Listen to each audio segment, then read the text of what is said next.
Here we go, CSS battle time. How fun.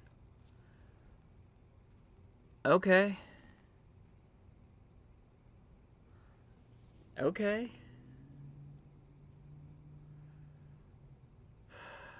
How interesting. I think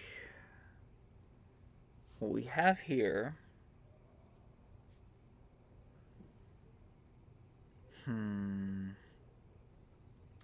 Yeah, okay.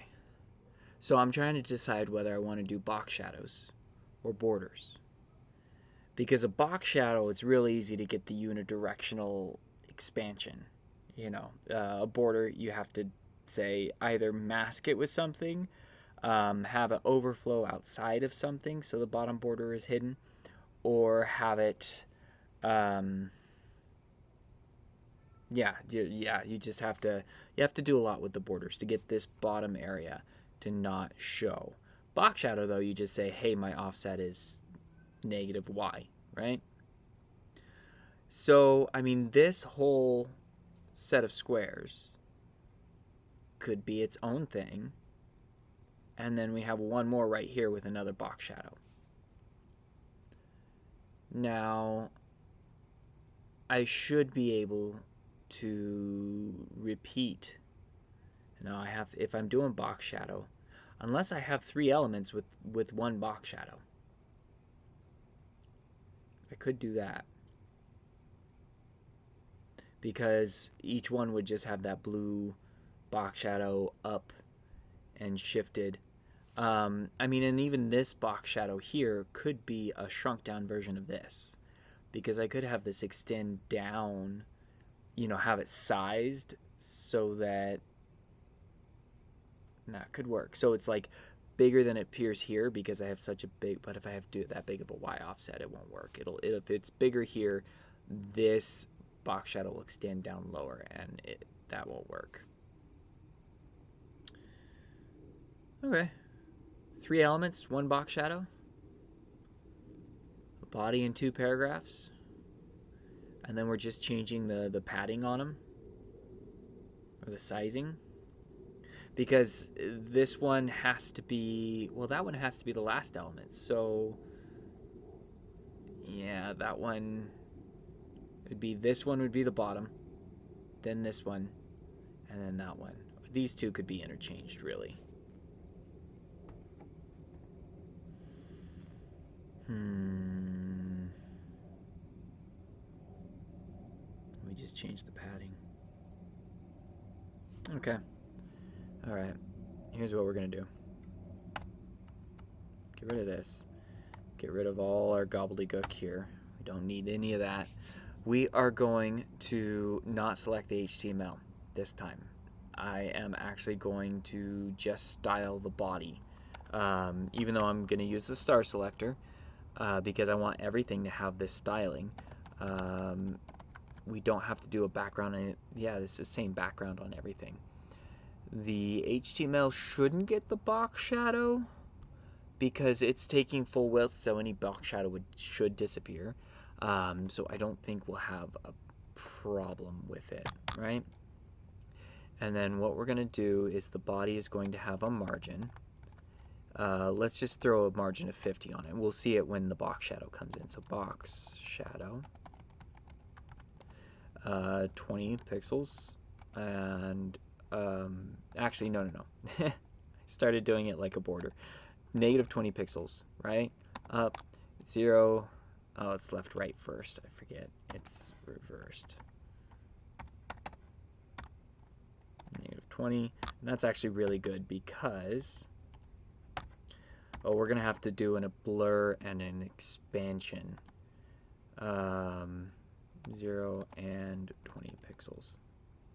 Right? Ooh, that doesn't work because we want it to expand out from the sides. But, okay, let's see. If I do that, we get it on all sides. I want it to go up. Well, I feel like I'm thinking about this the wrong way. I know this will work.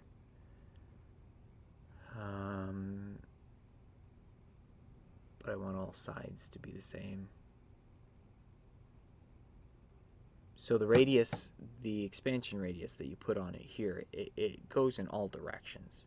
So if I want the bottom to disappear, like you saw, I can shift it up by 20 pixels, but then that also makes the top a lot thicker.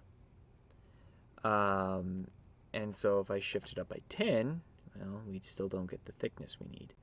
So what if we need the top to make it disappear? We need the thickness on the sides.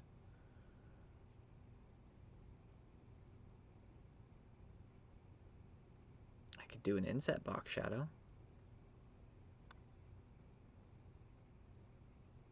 I think I'd have the same problems actually. I can get it from one side in the top, but not from both sides without the radius. And I'd have the same issue of it showing up on the bottom. Huh. I really miscalculated there, I think.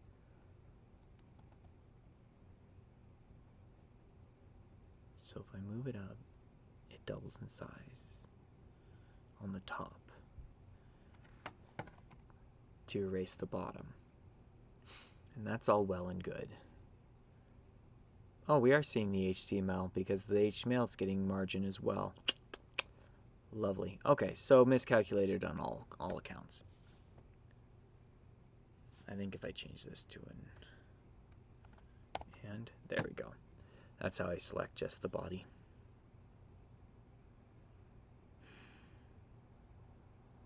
Goodness. Yeah, it's just not mathing. So it leaves a single border, right? The only other option is to mask the bottoms of these.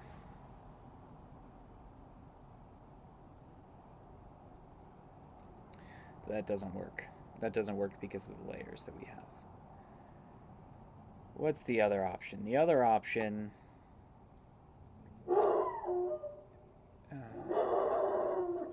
good guard dog. It's a squirrel. Alright. I'm looking at these inset squares here. Like, can I treat this like a whole box, and then I have this inset square?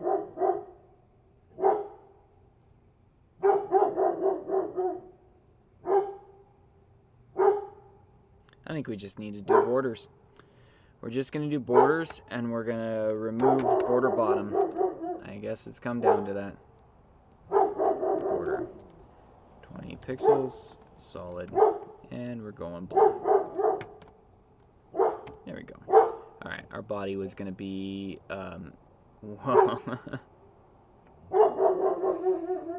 Interesting that it's set up perfectly like that.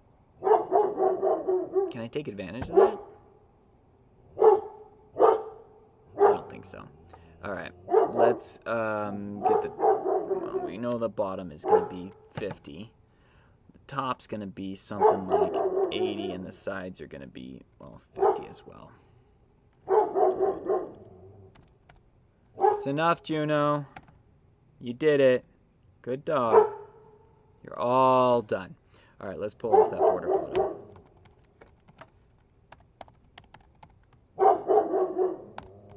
There we go. Okay, that works. It's not that expensive to take the border off, I guess. And then what we'll need to do is then have two paragraphs, one internal, one exterior. And we'll do this and that. Okay. P tag, let's go. And you notice something to point out. I do want to point this out. I'm doing the and. I'm only getting, we saw how we had the box shadow on both the HTML and the body when I was doing the star, right? Oops, I deleted the wrong thing there. Let's put the star back. Okay, so we see how we're getting both. We're getting both selected with this and everything. And that makes sense that the background would cover the whole screen here. But now we go to the and we're only selecting the body. We're not selecting the HTML. But you'll notice we still have that background across the whole screen overflowing outside of the body. And it's because in this environment, if you don't put a background on the HTML, and you just put it on the body, it'll like bubble up to the canvas element. And so it's a nice little bug that you can take advantage of to save yourself having to select the HTML, put a background on it, and then put one on the body, or let it cascade down to the body. We just save the HTML selector, which isn't a whole lot, but still, it's savings. It's something, right? All right, we're gonna put position fixed because I don't want to try to fight with translate and margins and all that. I probably should, but we're just doing position fixed. It makes life so easy. So the first one, let's just do that bottom one. I think that'll be the easier one to margin in. We're gonna go 50 top and bottom and like 100 for the sides. And we're gonna, where are you? I know I'm selecting the paragraph. I've given it padding. It should be picking up, oh, there we go. There we are. All right, top and bottom is more like 20, 30. There we go. 10. Oh, okay. I gotta get the sizing right here.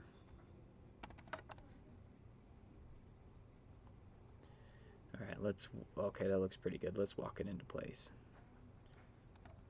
32, 20. No.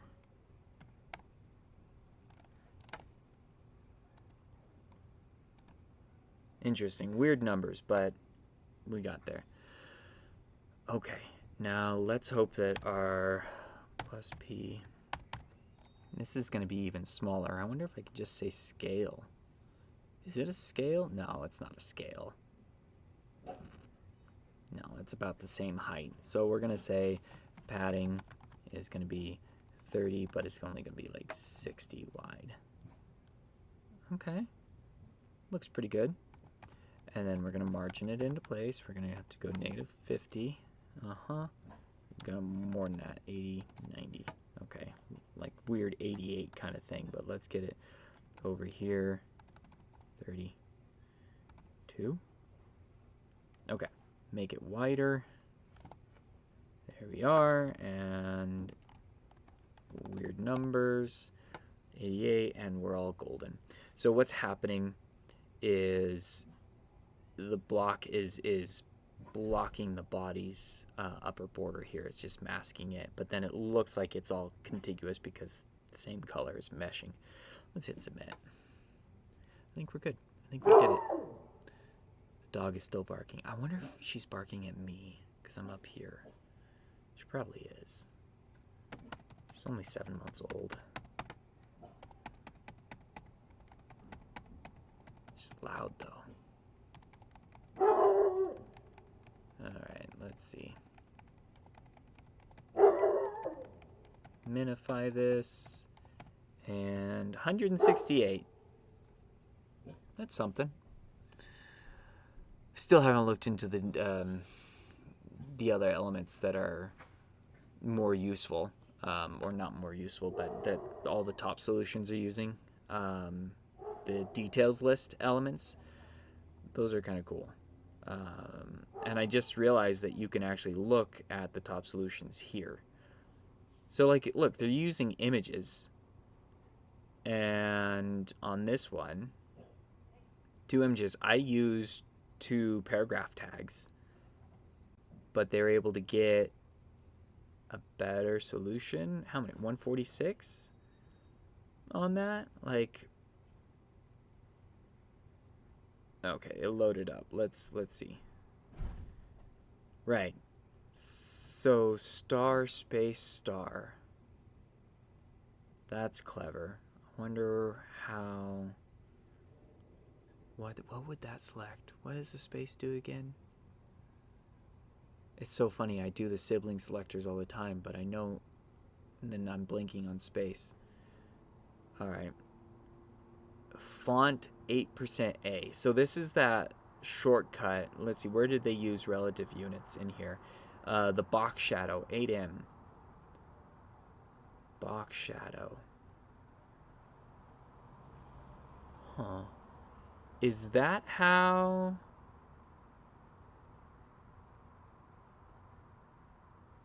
Interesting. So they're using a box shadow on everything. 000. It's the...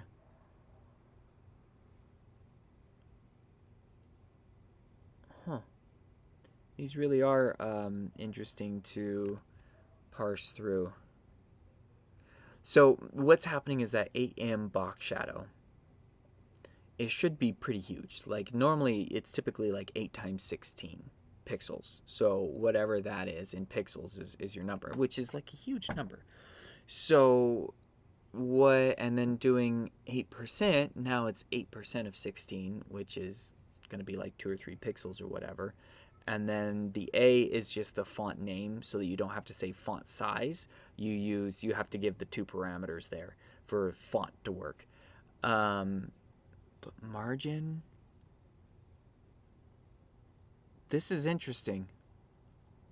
See, that's the cool thing about the fewer characters is it kind of forces you to explore the different selectors, so you get creative in using the cascade in how you select your elements.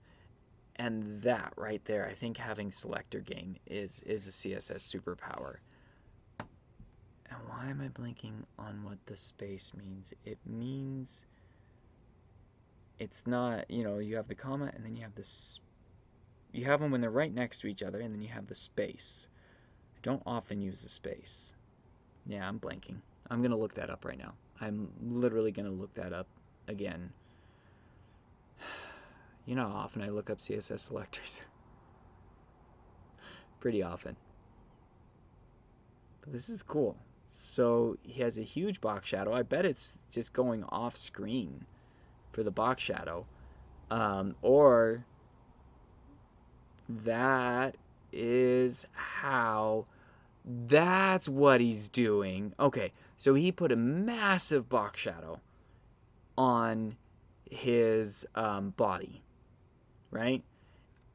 And by doing that, he can have... It's like he fills in the rest of this with that purple color. That's what he's doing. So all of this is a box shadow. That must be it.